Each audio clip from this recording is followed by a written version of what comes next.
All right, welcome back to the deep dive. Today we're going to tackle something that sounds pretty basic at first.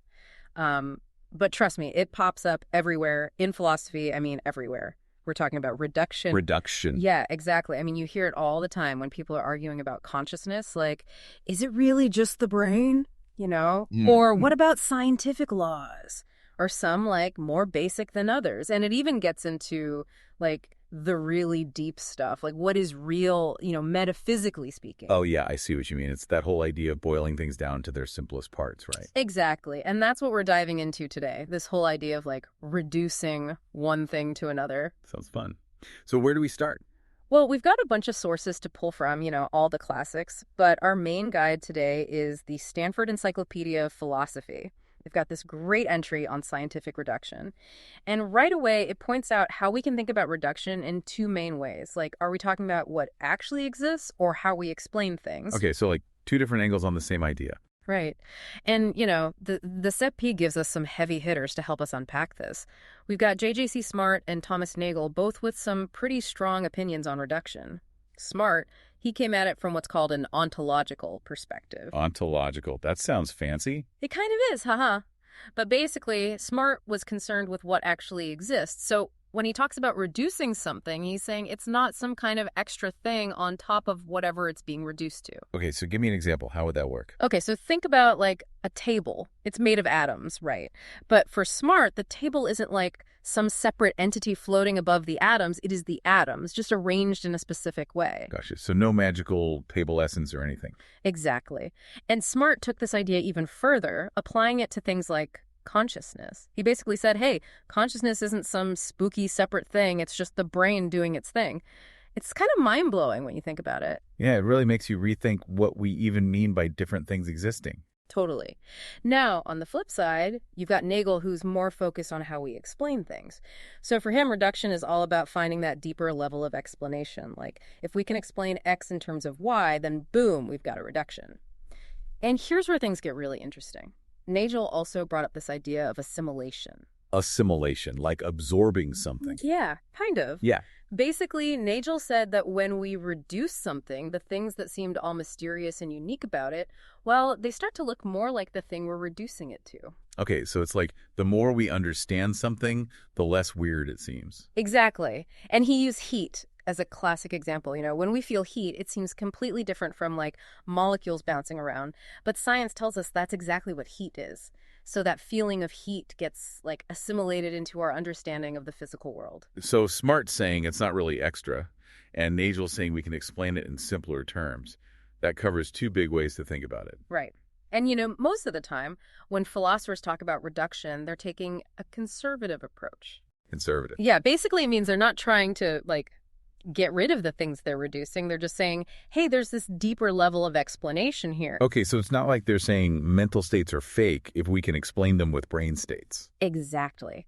Both the mental states and the brain states are real. It's just that the brain states are seen as like more fundamental. Makes sense. But I bet there's some folks who take it further, right? Like who actually want to eliminate the higher level stuff. Yeah, absolutely. That's where eliminativism comes in. And it's a lot more, let's say, bold. How so?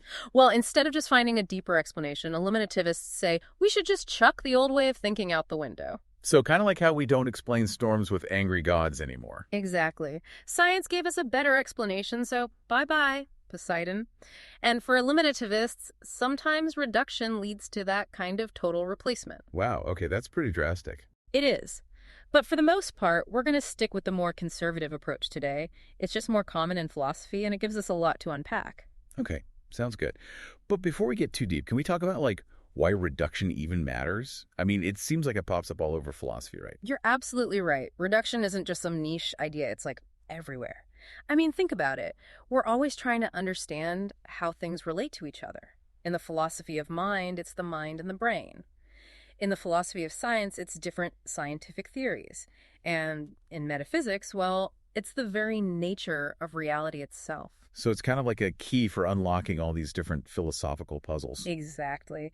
And the Taite even points out how reduction is connected to a whole bunch of other super important concepts like constitution, identity, supervenience, and ground. It's like a central hub in the world of philosophy. Okay, that makes sense. But this whole drive to reduce things, it hasn't just come out of thin air, has it? Like, where did this idea even come from? Well, it definitely has a long history, and one of the biggest clashes for reductionism has been with dualism. The idea that the mind and body are totally separate Oh, things. yeah, Descartes and all that. Exactly. Dualists say, nope, you can't reduce the mental to the physical. They're just different beasts altogether. And then reductive physicalism comes along and says, hold on a minute. What if there's only the physical? Right. It's a whole different way of looking at reality. It says, hey, everything, even our thoughts and feelings, ultimately comes down to the physical world. Interesting. So it's like a head-on challenge to dualism. Totally. But here's the thing, and the Sapir actually points this out, it's not just physicalists who are into reduction. Throughout history, there have been a bunch of non-materialist views that are also reductionist. Wait, really? So you can be a reductionist without believing in a physical base? Yep. And one of the most famous examples is Bishop Berkeley and his phenomenal idealism. Berkeley, wasn't he the guy who said, to be is to be perceived? That's the one.